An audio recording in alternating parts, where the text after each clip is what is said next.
Hey DJ, turn me up.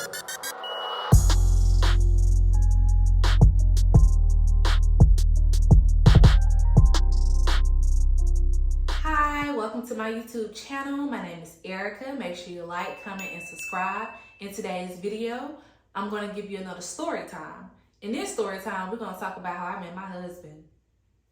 It's a funny but yet interesting story, but I will be switching up names, so all names in this story are fake names. This was summer of 16. It was basically the summer before my junior year. I found a really nice apartment complex because I told myself I'm not staying in nobody else's dorm. No ma'am. So I was like, you know what? I'm gonna do the responsible thing. I'm gonna get some job and I'm gonna save up to pay for my rent in the fall and in the spring. So therefore, when I'm working on my own campus job, I can use my money to do whatever I want, which is that splurge, have a good time, turn up. You know, that's your mindset back then because you're younger, no real big bills. But I was like, yeah, I'm gonna do the responsible thing in the summer. So therefore, I can do whatever I want in the fall and spring. Yeah. So I applied to work at this factory job. And the factory job was cool, honestly. You know, I met some really good people. I met Miss Tate and I met Angela. That was really sweet. And so Miss Tate was older. She kind of put me in the mind of my grandma. So I like talking to her. I can be an old soul. And Angela was real cool. We was the same age. And she was in college too. This was like her college job. But the girl was never at work. And I used to tell her, what money you saving? You don't ever show up. You always calling out. So basically, it was just me and Miss Tate. You know, partners in crime. She was real cool. And so I would say by week 4, Miss Tate told me that she was leaving. She was like, you know, Erica, I got this job. It's because, you know, I retired. I wanted something to do. But the job required us to stay on our feet for 10 hours. And that was just too much for her, which I understood. So basically, you know, before she left, she introduced me to a young man named Terry. And she was like, you know, I know you only talk to me, but, you know, you should talk to more people so you can kind of like, you know, not be bored, you know, while you're working, at least talk to somebody. And I was like, okay. So she introduced me to Terry and I was like, what's up? You know, he's like, hey, you know, she was like, you know, she cool, you cool, you know, y'all young, y'all should talk. And I was like, okay. And so, yeah, and eventually she quit. And I did. I used to talk to Terry, used to go to lunch together, you know, joke around. He would come out my workstation. But it was never on some, he liked me, I liked him. Like, you know, he was cool, but it was never that. And so I would say maybe a month later, some guy come walking up to my workstation. I used to see him walking around with like this girl and guy. I called them like Mike and Sabrina. And, you know, of course, I used to see him around, but I didn't really talk to him. I talked to my people. And so one random day, he walked up to my workstation saying, hey, are there any cleaning utensils over here? So I'm looking at him crazy, like, mind you, every workstation, like every other one had like a cleaning utensil type place where you can go get the items and things you need to clean to make sure your area is straight. So you can clearly see if you like walk down a aisle, because it'd be at the end of the aisle, if one is there or not. On my aisle, there was not one. And you can see it clear as day. So I'm looking at him like, what? No. And I can't really hide anything on my face. I'm one of those people, I try, but my emotions are going to show. And so then he was like, oh, okay, what's your name? Y'all see how slick that was? I was like, Erica, yours? He was like, CJ. CJ? Oh, okay, you look like a CJ. That's what I told him. You look like a CJ. He was like, how you look like a CJ? And I was like, I mean, you do. You got a CJ look about yourself. And so we talked, we laughed, we got to, you know, kind of like in that moment. So I was like, oh, okay, he pretty cool. So he invited me to have lunch with him and his crew, Sabrina and Mike. And I was like, sure. So Terry came by, I was like, you know, we doing lunch? I was like, no, I'm gonna have lunch with them today. He was like, oh, okay. Because he did his own thing. Like, he kind of knew like a lot of people. So I hung out with them and they was cool. They talked, they laughed. But, you know, my whole purpose of sitting at this table was for CJ, just to be honest, because he was cool. And so I would sit with them from time to time, but then I ended up developing a whole new crew outside of Terry. New hires came because they was always hiring. It's a factory. The turnover rate's high. So I ended up developing my own crew. So yeah, I would sit with CJ and his crew from time to time, or my own. And, you know, that's kind of how it works. Like, we would speak, but then we would not speak. And so I would honestly say 2 months in, we started talking more, meaning that outside of lunch, I would walk over to his station or he'll walk over to my station. And just the conversations was really good, interesting. And so I remember this one woman, I'm gonna call her Miss Olivia, because she was somebody's Kruger. Nothing's wrong with that. You know, you can like what you like. But she was on CJ boy. Like literally, if he was at my station, she would come looking for him, like hawking him down. Yeah, CJ, anybody seen CJ? CJ. And we, you know, I'm looking crazy, other people looking crazy. Like, why is she looking for him? And so it's like she used to, if she saw like him with me, so let's say if I worked at station 10 and he was at station 11, meaning they right beside each other, she would come find this man and move him from station. So we at 10 and 11, she would move this boy to station 35. You don't need to be doing no talking. You need to be working. You don't need to be doing no talking. Working. Working is what you need to be doing. And so that was like almost every day. We could not work beside each other. It's because she would move him. And we're not kids. We're not out here laughing, playing, love, licking, and not doing our work, not meeting our quotas.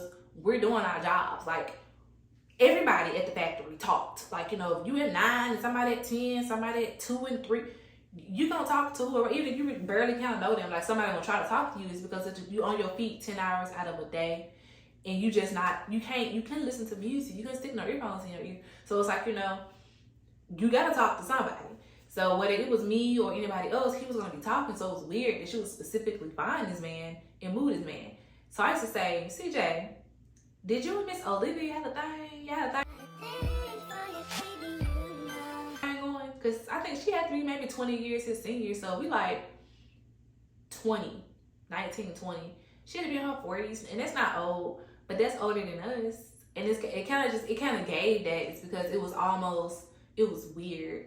Like, she would really do stuff like that. And he was like, no, I didn't talk to her. Like, you know, she cool, you know, hey, Miss Olivia, how you doing? Stuff like that. But we never just talked, you know, on like a strong, like literally get to know each other type of thing. And I was like, oh, okay. And so moving on, we just dealt with it. You know, she moved him, she did, she didn't. It's not that serious. You know, we end up getting each other phone numbers. We would continue the conversation like after work if need be, depending on what we were talking about. So let's bring up another name. I'm gonna call her Desiree. Desiree was Miss, I don't want to talk to this man until I see this man talking to somebody else. That was that characteristic. You know that type of woman. And nothing's wrong with that unless you be blatantly disrespectful. So let me tell y'all what Desiree did. So me and CJ was having a conversation. It was like literally right before lunch was finna happen. So it's kind of like a little bit more lenient. Miss Olivia, she probably wasn't there that day because, you know, some days you're there, some days you're not. She was the manager. So apparently she couldn't have been there because we didn't get separated. We were talking. And so Desiree walked up, and mind you, imagine me being me and CJ being on the other end of the camera. So like, you know, he is where my hand is. He's looking at me and I'm looking at him. We're having a full-blown conversation. Desiree she done walked up. She done walked up. Hey y'all, how y'all doing? We doing good, you know. And nothing's wrong. You can be a part of the conversation. Nobody's saying you can't. But you don't gotta be weird about it. This girl legitimately walked in front of me. So I'm here. He's here. She literally, imagine somebody walking in front of me and looking y'all in the camera. That's what she did. She walked dead in front of me and she was looking now she's in front of him, directly in front of me. So she started like, you know, moving her like head and her neck and like, you know, moving her shoulders. No, as she's standing in front of me, talking to him, and she was like, man, my neck and shoulders just a little too stiff. Like, I need a neck massage. She looked back at me. Erica, can you massage my shoulders, please? And resumed her conversation back with CJ. So you deliberately see two people talking. You walk right in front of the person and start a whole new conversation. And then you look back at the person you just stood in front of and told them to massage your shoulders. It is not that serious. If you want to talk to him, whatever the situation is, like, I'm somebody, I do not care. Like, this ain't my man. This is not somebody I'm pursuing. Legit, it was like a friendship. Like, we were just becoming cool with each other. Like, that was my point of view. It was a friendship. So, immediately when she told me to rub her shoulders, I turned around and walked away in disbelief. Like, this girl just stepped in front of me. You know, who does that? Like, you know, in disbelief. Like, am I just that nice? Am I just that passive? Like, you know, to where she just felt comfortable stepping in front of me. Like, I know I'm quiet, but I thought people say it's the quiet ones you should be worried about. I don't think people actually understand that. But moving forward, I walked away because in the back of my mind, like, no, this bitch didn't. Like, no, she didn't. Like, you know, that's so disrespectful. Who do that? So I got a little pissed. So I was like, you know, it is what it is. I'm not gonna make no scene. It's not that serious. Like, he ain't my nigger. He ain't my nigger at all. So like, oh well. So I had turned around, went back to, you know, my workstation, and so immediately he cut that conversation with her short. Like, when I turned around and walked away, he legit like stopped the conversation with her and followed me. It was like, hey Erica, like, where you going? And I was like, did you not see what she did? Like, that's not normal and that wasn't cool. He was like, you know what, I don't know why she did that. Like, that's weird. And so, and again, I asked, is this someone you were talking to or something? Like, you know, is this somebody you have an interest in? Because does she know that we're just friends or associates? Like, it's not that serious. I don't want to be with you. That's exactly what I told him. He was like, well, I'm gonna be honest. He was like, I tried to talk to her. I tried to talk to Desiree, but she told me that she was older than me, that she didn't date young boys. And she had to be about, we were 19 turning 20. She had to be about 24.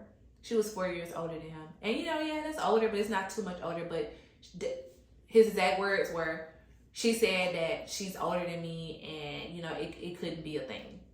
And that was a while ago. Like, it's not like I tried to talk to her last week.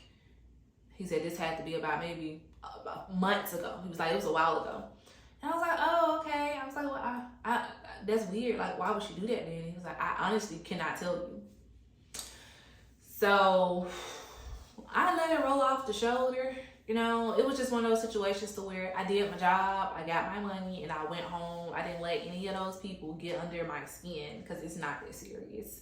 And so, basically, and the summer came, it's time for me to go back. It's time for me to go back to school. And he was cool. So I told him, I was like, hey, oh yeah, let me back up. So as time went on, what I decided to do, I did my job. I went home. I didn't let none of that bother me. But you gotta think smart. I thought smart. Apparently, we having too many issues when we try to talk at work, laugh at work, get to know each other at work. You know, this need to be off the grid type of thing. Like, when we talk, when we get to know, this need to be in person, like past work. So that's what we started to do.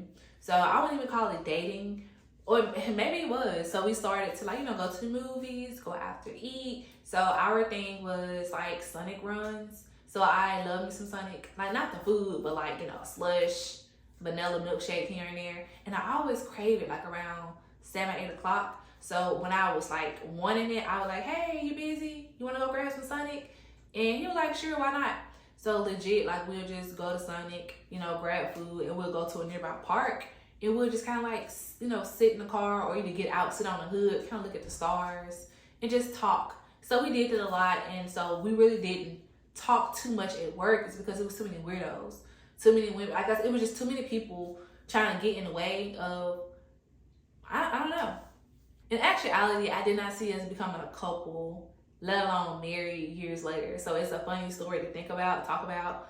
But I remember as the summer began to end, because like I said, we were going out on dates, Sonic runs, go to the park. Like, that was the thing for me, like just being at the park, looking at the stars, having deep conversation, career-wise, life-wise, where you going, where you headed, where you want to be. And then not even just career-wise, just off the, you know, just funny stuff, you know, family, friends, you know, it got deeper. So college was starting back in the fall, come August. So I extended an invite because at this point, I'm no longer in a dorm. I got my own apartment. I was like, hey, you cool people, you know, why not come visit me and my apartment? You know, so he was like, you know, I'll take you up on that. So I didn't think he was serious. So, you know, it's something you kind of say to people, you know, summer ending, you know, if you want to come by, like, mind you, my college was 6-7 hours away. So when I said that, I thought that maybe he was saying that to be nice, like, yeah, I come by, see you, da, da, da. And I was like, oh, okay, well, just let me know homecoming coming up and the party's going on this week. So I think this week could be the best week for you to come if you actually want to enjoy yourself. So we actually kind of still talked, like text. So as time came on, he was like, hey, you know, when is homecoming week? Like, you know, therefore I can take off and come out there. And I was like, oh, you were serious? He was like, yeah, I was serious. You wasn't? And I was like, oh, yeah, you can come. So he came and we had a blast. Like, you know, homecoming week was fun. We enjoyed the parties. Like I said, we were still friends. We weren't together, but we just kind of, I guess at this point we're dating. But it really went out there. So we just kind of enjoyed ourselves at the party and turned up. And basically, I can say a month after that, like going into September, he was like, hey, you want to be my girlfriend? At this point. And I was like, sure, why not? Like, why not? And so that turned into us being married. We are now married, CJ and I, and, you know, happily married. And it's just funny that I'll tell y'all this, us talking happened on a bet. You remember Mike and Sabrina? Mike bet CJ to talk to me. Oh, talk, because, you know, I was quiet. I really didn't talk to people, and I wave or whatever. But the thing is, my mission was to work, save my money, pay for what I was going to pay for in the fall and spring. So my mission was to make friends. So the bet was like, you know, I bet you can't get her to talk to you because she don't talk to nobody. Like, you know, she'll look at them, but she don't talk to nobody. So it wasn't a bet to get with me or get together. It was a bet of, can you get her to talk, you know? And it's just him coming over to get me to talk. The conversation actually was a great conversation. And it became more. So you guys, let me know your love stories, how you met your man, how you met your husband, your boyfriend, whoever. Let me know. I got my email attached to this below. I got my email below. So yeah, send in the email and I'll read off how you met your significant other, where you are, and just how, you know, how it happened. The sparks. But that was my story. I think it was pretty interesting. I think it was sweet. It's because it's one of those situations to where I really thought it was a friendship, like, you know, associates, friends. I never saw it going far, and here we are today. We're married. What's your story? Let me know yours. And again, thank you for watching this video. Make sure you like, comment, and subscribe. Turn me up.